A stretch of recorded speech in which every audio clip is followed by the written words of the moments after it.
تو ہاتھ ابو لہب کے برباد ہوں اور وہ خود برباد ہو چکا ہے. یہاں پہ اس کی بربادی کی پیشین گوئی کی گئی ہے. ما اغنى عنہ مالہ وما کسب، اس کی دولت اور اس نے جو کمائی کی تھی وہ اس کے کچھ کام نہ آئی، جو بھی اس نے کمایا تھا. سیصلی نارا ذات لہب، سیصلہ ان قریب وہ بھڑکتے شعلے والی آگ میں داخل ہوگا. ان قریب وہ بھڑکتے شعلے والی آگ میں داخل ہوگا. وامرأتہ حمالۃ الحطب، اور اس کی بیوی بھی لکڑیاں ڈھوتی ہوئی، یعنی وہ جو کام یہاں کرتی تھی وہی لکڑیاں اٹھائے ہوئے ڈھوتی ہوئی. فی جیدہا حبل من مسد، اپنی گردن میں مونج یا کھجور کی رسی لیے ہوئے. تو یہ اس کا اصطلاحی ترجمہ تھا. اب اس کا شان نزول دیکھتے ہیں تھوڑا سا. دیکھیے اس سورے کے، آپ کو میں نے سٹارٹنگ میں ہی بتایا، اس کا نام سورہ لہب بھی ہے، سورہ مسد بھی ہے، سورہ تبت بھی ہے. تو لہب کا معنی ہوتا ہے شعلے، مسد کا معنی ہوتا ہے کھجور کی چھال کی یا مونج کی بٹی ہوئی خوب موٹی بہت مضبوط جو روپ ہوتی ہے اس کو کہتے ہیں. تبت کا معنی ہوتا ہے بربادی، تباہی، گھاٹا، ناکامی، نقصان، یہ سب تبت کی میننگ ہے. اور نزول کے اعتبار سے یہ 6 نمبر پہ ہے، اور مصحف میں اس کا سیکوینس 111 ہے. اس میں 5 آیات ہیں اور 1 رکوع ہے. آیت نمبر 1 to 3 میں ابو لہب کی ہلاکت کی پیشین گوئی ہے، اور 4 to 5 میں اس کی بیوی کا انجام بتایا گیا ہے کہ اس کا کیا انجام ہوگا. جو دنیا میں وہ کام کرتی تھی اس کے تحت اس کا کیا انجام ہوگا وہ بتایا گیا ہے. اب اس کا شان نزول دیکھ لیتے ہیں سورہ لہب یا سورہ مسد کا. تو اس کا شان نزول یہ ہے کہ جب رسول اللہ صلی اللہ علیہ وسلم پر آیت وَأَنذِرْ عَشِيرَتَكَ الْأَقْرَبِينَ نازل ہوئی تو آپ صلی اللہ علیہ وسلم کوہ صفا پر چڑھ کر اپنے قبیلے قریش کے لوگوں کو، اللہ کے رسول کا قبیلہ قریش تھا نا، ان کا خاندان، تو قبیلے قریش کے لوگوں کو آواز دی. اور کیا آواز دی؟ یا صباحا، یعنی اے بنی عبد مناف اور یا بنی عبد المطلب وغیرہ ناموں کے ساتھ انہیں آواز دی. اس طرح آواز دینا عرب میں خطرے کی علامت سمجھا جاتا تھا. جب کوئی بھی ایسی بات ہوتی تھی، کوئی امپورٹنٹ نیوز ہوتی تھی، تو آج کل کے جیسا سوشل میڈیا کا وہ نہیں تھا نا کہ ہم میسج کر دیں یا نیوز آ گئی ٹی وی پہ، موبائل پہ ہم نے سن لیا. تو اس زمانے میں یہی وہ تھا کہ جب کوئی ایسی بات ہوتی تھی، کوئی امپورٹنٹ نیوز ہوتی تھی تو کسی اونچے پلیس پہ چڑھ کے لوگوں کو بلایا جاتا تھا، اور لوگ الرٹ بھی ہو جاتے تھے کہ ہاں کوئی امپورٹنٹ نیوز ہے، کوئی خطرہ ہے، کوئی پریشانی کی بات ہے، اور فوراً لوگ کلیکٹ بھی ہو جاتے تھے اور سنتے تھے بات کو غور سے کہ کیا ہے. تو جیسے ہی نبی صلی اللہ علیہ وسلم صفا پہاڑی پر چڑھے اور یا صباحا کا نعرہ لگایا، سارے قریش جمع ہو گئے. تو رسول اللہ صلی اللہ علیہ وسلم نے فرمایا اگر میں کہوں کہ دشمن تم پر چڑھائی کرنے والا ہے، صبح شام میں تم پہ ٹوٹ پڑنے والا ہے، کیا تم لوگ ہماری بات مانو گے، تصدیق کرو گے؟ تو سب نے کہا کہ ہاں ضرور تصدیق کریں گے. پھر آپ صلی اللہ علیہ وسلم نے فرمایا کہ میں تمہیں ڈراتا ہوں ایک عذاب شدید سے جو شرک کفر پر اللہ کی طرف سے مقرر ہے. یہ سن کر ابو لہب نے کہا تباً لکا علی ھذا جمعتنا، ہلاکت ہو تیرے لیے، کیا تو نے ہمیں اس کے لیے جمع کیا تھا اور آپ کو مارنے کے لیے ایک پتھر اٹھا لیا. تو اللہ کے رسول صلی اللہ علیہ وسلم کا طرز عمل دیکھیے کہ جیسے ہی یہ آیت نازل ہو رہی ہے، یہ سورہ شعراء کی آیت نمبر 214 ہے وَأَنذِرْ عَشِيرَتَكَ الْأَقْرَبِينَ. تو اللہ کے رسول صلی اللہ علیہ وسلم پر یہ آیت نازل ہو رہی ہے اور وہ فوراً حاضر ہو جاتے ہیں۔ ایک ہم لوگوں پہ کتنی آیت آئی ہیں کہ ہم لوگوں سے کیا کیا کرنے کو منع کیا گیا ہے، کیا کرنے کو کہا گیا ہے، لیکن ہم سنتے ہیں اور اگنور مار دیتے ہیں۔ تو یہ آیت ہمارے لیے بھی ہے کہ وَأَنذِرْ عَشِيرَتَكَ الْأَقْرَبِينَ، ڈرائیں اپنے رشتہ داروں کو، اپنے قرابت داروں کو۔ تو ہمیں بھی یہی کرنا ہے، یہی کام ہمارے بھی کرنے کو ہے۔ یہ آیت کی مخاطبت ہم سے بھی ہے کہ اپنے رشتہ داروں کو ڈرائیں، اویئر کریں، اس ڈر سے اس کام کو بند نہ کر دیں کہ ہمارے رشتہ دار ہم سے ملنا چھوڑ دیں گے، ہم سے تعلق نہیں رکھیں گے۔ اور ہوتا بھی ایسا ہے کہ آپ جس کو کہیے تو کہتے ہیں ٹھیک تو ہے، پڑھ تو رہے ہیں، پڑھ تو لیتے ہیں، آتا تو ہے، اور ہم سیکھ لیں گے، ٹائم نہیں ہے، تو شوہر ہیں، تو بچے ہیں، تو ماں ہیں، تو ہمارے ساس سسر منع کرتے ہیں، تو ہمارے ہسبینڈ غصہ ہوتے ہیں۔ دنیا بھر کے ایشوز ہم لگاتے ہیں اور اللہ تعالیٰ کو کوئی ترجیح نہیں دیتے ہیں کہ یہ سب کچھ ہمیں اللہ تعالیٰ نے دیا ہے اور ہمیں اللہ کی راہ میں ہی لگانا ہے۔ اللہ سبحانہ وتعالیٰ کا آرڈر ہے، وَأَنذِرْ عَشِيرَتَكَ الْأَقْرَبِينَ، ڈرائیں اپنے رشتہ داروں کو، اویئر کریں، انہیں انفارم کریں کس چیز سے، سخت عذاب سے جو ہونے والا ہے۔ ہم لوگ کہتے ہیں ٹھیک ہے، دیکھا جائے گا، ہو جائے گا۔ تو ہمیں یہ آرڈر ملا ہے، یہ کریے۔ ہمیں آرڈر ملا ہے کہ امر بالمعروف نہی عن المنکر، تو اسے ہمیں اس ڈر سے چھوڑ نہیں دینا ہے کہ ہمارے رشتہ دار ہم سے ملنا چھوڑ دیں گے، ہمارے پاس آنا چھوڑ دیں گے، اور ہمارے میسج کا آنسر نہیں کریں گے۔ تو ہمیں اس ڈر سے اس کام کو چھوڑ نہیں دینا ہے۔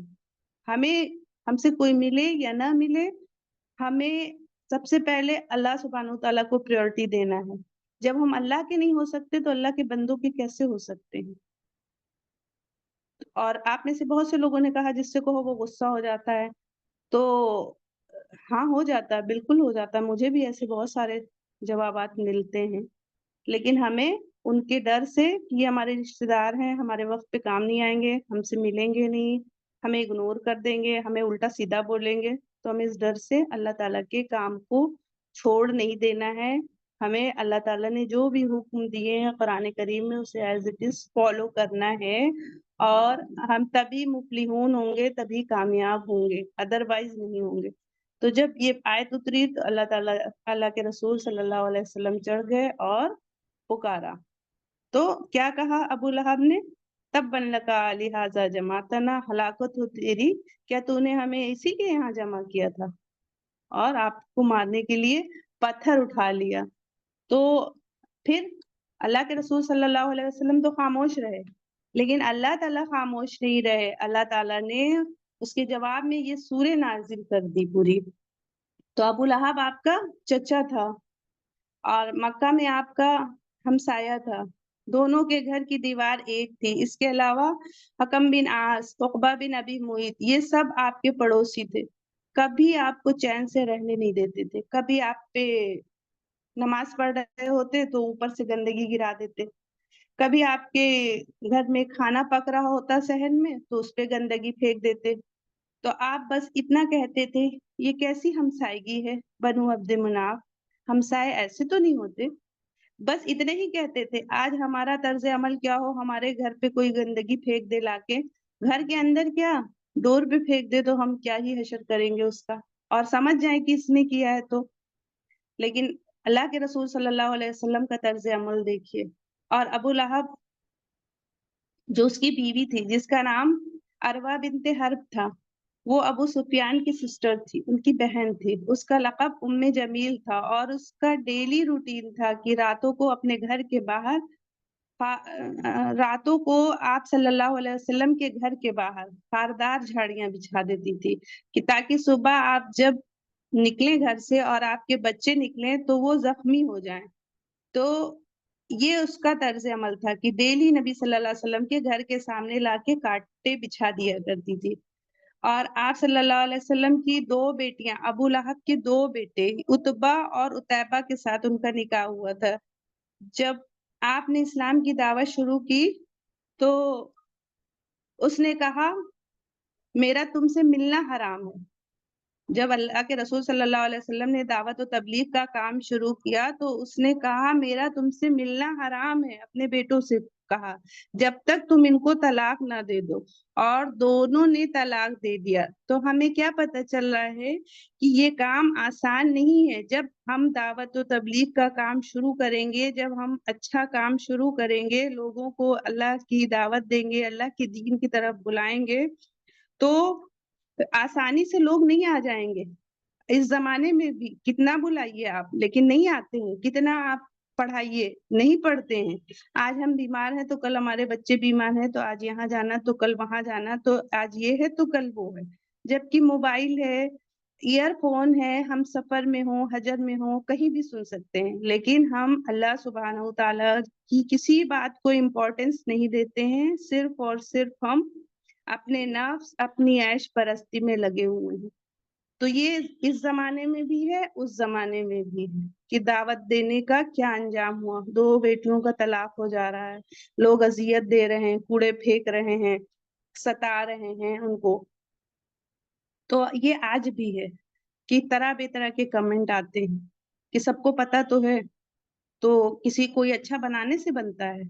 ہم بنا نہیں رہے ہیں، ہم اپنی ڈیوٹی جو اللہ تعالیٰ نے ہماری ڈیوٹی بتائی ہے وہ ہم کر رہے ہیں کہ اچھائی کا حکم دو، برائی سے روک دو، ڈراؤ انہیں آگ کے عذاب سے، کہ کل کو وہ یہ نہ کہیں کہ انہوں نے مجھے بتایا نہیں تھا۔ کیونکہ انسان، ہم لوگوں کا وہ بڑا منافقانہ ہوتا ہے، سب کچھ جانتے ہوئے ارے ہمیں تو پتہ ہی نہیں تھا، ارے ہم تو جانتے ہی نہیں تھے۔ تو یہ حجت وہاں نہ رہے کہ جب وہ انسان کہے گا ہمیں پتہ نہیں، تو اگر ہم سے یہ ہوگا، ہمارے رشتہ دار ہم سے سوال ہوگا کہ آپ نے کیوں نہیں بتایا، تو وہاں پھر ان کا وہ نہیں ہوگا کہ ہاں ہمیں پتہ نہیں تھا۔ تو ایک ایک کو ہمیں بتا دینا ہے۔ پھر وہ انکار کرنے والے بن رہے ہیں یا وہ منافقانہ رویہ اپنا رہے ہیں کہ سننے کے بعد اگنور کر دے رہے ہیں، تو یہ ان کی مرضی۔ پھر اللہ تعالیٰ نے ایک آیت وہ بھی نازل کی ہے کہ مطلب آپ اتنا غمگین نہ ہو جائیے، سورہ کہف میں آیا ہے نا شاید، کہ آپ اپنے آپ کو ہلاک کر لیجئے۔ تو ہلاک بھی نہیں کرنا ہے ہمیں۔ ہمارے رشتہ دار نہیں قرآن سیکھ رہے ہیں، غلط پڑھ رہے ہیں، نماز نہیں پڑھ رہے ہیں، زکوٰۃ نہیں دے رہے ہیں، حج نہیں کر رہے ہیں، اور بے پردہ گھوم رہے ہیں، تو ہمیں ان کے غم میں اپنے آپ کو ہلاک بھی نہیں کرنا ہے۔ ہمیں صرف اور صرف بتاتے رہنا ہے، اور نہ ہی ان سے رشتہ توڑ لینا ہے کہ یہ مطلب فحشائی پھیلا رہی ہیں، بے حیائی کر رہی ہیں تو ہم ان سے نہیں ملیں گے، یہ نماز نہیں پڑھ رہی ہیں تو ہم ان سے نہیں ملیں گے۔ ہمیں ملنا ہے، اور اس لیے ملنا ہے کہ اچھی باتیں بتاتے رہنا ہے، ان سے کنارہ کشی نہیں کر لینا ہے۔ تو یہ جو ہمیں بتائے گئے ہیں احکام، انہیں ہمیں فالو کرنا ہے۔ تو اللہ کے رسول صلی اللہ علیہ وسلم کی 2 بیٹیوں کا طلاق ہو جاتا ہے، اور عتیبہ کی جہالت کے یہ عالم تھا کہ آپ صلی اللہ علیہ وسلم کے سامنے آ کر کھڑا ہو گیا اور مذاق اڑاتا تھا، اور تھوکا بھی، جو آپ صلی اللہ علیہ وسلم پہ نہیں پڑا۔ اور جب اللہ کے رسول صلی اللہ علیہ وسلم تبلیغ کرتے تو اس کا کیا رول ہوتا تھا؟ پیچھے پیچھے جا کر آپ کو جھٹلایا کرتا تھا۔ عربوں کے بازار میں میلے لگتے تھے، تو کہیں بھی کوئی ایسا ایونٹ ہوتا تھا تو اللہ کے رسول صلی اللہ علیہ وسلم جا کے اپنی بات بتاتے تھے۔ ہم لوگوں کا کیا طرز عمل ہوتا ہے، کوئی ایونٹ، کوئی پارٹی، کوئی فنکشن ہوتا ہے تو صرف کہیں ہم جا کے اللہ تعالیٰ کی باتیں نہیں کرنے لگ جاتے، صرف اور صرف ہم دنیاوی بات کرتے ہیں۔ تو ہم جب بھی کہیں جائیں تو ہمیں تھوڑی دیر کچھ ایسی باتیں بھی کرنی چاہیے، لیکن ہاں پراپر ٹائم پہ، کہ ہم بیٹھے ہیں 10 منٹ، جب ہمارے ساتھ کوئی بیٹھے تبھی ہم وہ بات کریں۔ یہ نہیں کہ لوگ اپنی باتوں میں لگے ہوئے ہیں، ہم جا کے وہاں یہ بات اپنی کرنے لگ جائیں، تو ہماری بات پھر کوئی نہیں سنے گا نا۔ جب کوئی مجھ سے بات کر رہا ہے، ہم نے 5 منٹ دنیاوی بات کی، تو 5 منٹ پھر ہم کچھ اللہ تعالیٰ کے جو باتیں ہیں، نبی پاک صلی اللہ علیہ وسلم کی زندگی کے بارے میں، تو کچھ باتیں ہم ضرور کریں، لیکن جب وہ ٹاپک ہو تب۔ پھر اس کے بعد میں کیا ہوا؟ جب میلے میں اللہ کے رسول صلی اللہ علیہ وسلم تبلیغ کر رہے تھے، تو کہا لوگوں سے، یا ایھا الناس قولوا لا الہ الا اللہ تفلحوا، کہ اے لوگوں کہو لا الہ الا اللہ، تم فلاح پا جاؤ گے۔ تو پیچھے پیچھے کہہ رہا تھا کہ اس کی بات مت ماننا، یہ شخص جھوٹا ہے، اس نے اپنے آباء و اجداد کے دین کو چھوڑ دیا، اس کی بات نہ کرو۔ تو لوگوں نے پوچھا کہ یہ کون ہے جو تکذیب کر رہا ہے؟ تو بتایا گیا کہ آپ کا چچا ہے۔ تو عربوں میں، قبائلی معاشرے میں، ہر سورے میں ایک دوسرے کا، کوئی بھی صورت ہو، کوئی بھی کتنی بھی